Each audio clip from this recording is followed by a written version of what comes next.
Hi and welcome to this safeMedicate video tutorial.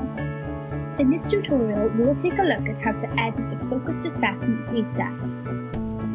All assessment bookings are made from a single place, whether your learners are working with our essential or advanced skills modules.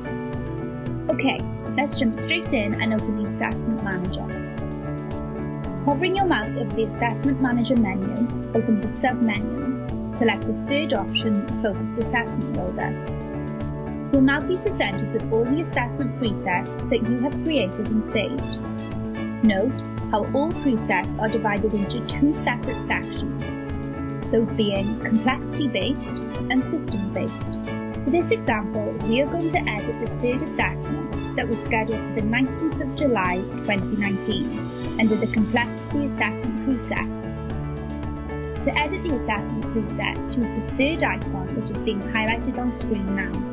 At this stage, you'll be taken through to the assessment preset where you can rebuild the custom assessment using the options on screen. Once you've made any additional changes, click Update Preset and the assessment will be saved.